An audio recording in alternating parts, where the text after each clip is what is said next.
Parliament, in order to punish Massachusetts for the Boston Tea Party, swiftly passed the Coercive Acts, and together with the Quebec Act, they became known to the colonists as the Intolerable Acts. The first, the Boston Port Bill, passed on April 1st, 1774, ordered the Navy to close Boston Harbor unless the city arranged to pay for the ruined tea by June 1st. Why the short deadline? This impossibly short deadline was meant to ensure the harbor's closing. The last three were the Massachusetts Government Act, the Administration of Justice Act, and a new, harsher Quartering Act. And these were intended to deny Bostonians the right to govern themselves. In response, the colonies banded together, and the committees of correspondence of every colony but Georgia sent delegates to the First Continental Congress in Philadelphia. On September 5th, 1774, 56 delegates, the most prominent politicians from every colony, met in Philadelphia.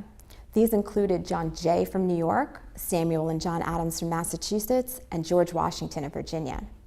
They developed a Declaration of Rights and Grievances, and they were trying to find a way to defend American rights without resorting to war. In May 1775, after the battles at Lexington and Concord broke out between the Patriots, who were in favor of self-government, and the Tories, who were loyal to Great Britain and King George III, came the Second Continental Congress. They funded a Continental Army, and they put George Washington at its head. This led to Congress listing its grievances against the king and declaring independence from Britain on July 2nd, 1776. They signed the Declaration of Independence 2 days later, on July 4th, 1776. Thomas Jefferson was in charge of drafting the Declaration of Independence. Americans were drawing on older political philosophy, the philosophy of Greece and Rome, but even more so from England itself. In the 12th century, the Englishman John of Salisbury argued that law was a gift from God, and if the monarch placed himself above the God-given law, then his subjects could revolt against him, or even kill him. So colonists did not call for the death of King George III, but they did suggest he put himself above the laws of nature and of nature's God. Another important step on the road to American democracy came in the 3rd century, when the famous Magna Carta, England's nobles put some limitations on the English monarch's powers with this Magna Carta.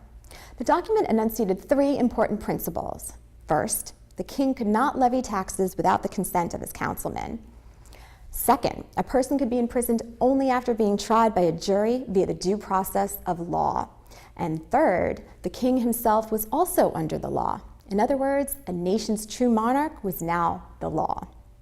Also highly significant to the framers of the American Constitution was the English Bill of Rights from 1688, which, among other things, required freedom of speech be allowed in parliamentary proceedings, and that excessive bail ought not to be required, nor excessive fines imposed, nor cruel and unusual punishments.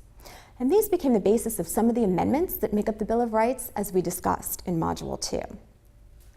The Declaration of Independence, and later the Constitution, were also based in part on John Locke's 2 treatises on government, which stated that citizens could overthrow an unjust government and declare the universal rights of man to life, liberty, and property. But it omitted key groups. It admitted blacks, poor white men, and women. The Declaration of Independence reads, "We hold these truths to be self-evident, that all men are created equal, that they are endowed by their Creator with certain inalienable rights. Amongst these are life, liberty, and the pursuit of happiness." Be sure to review this video and do your readings from the textbook and answer all the questions.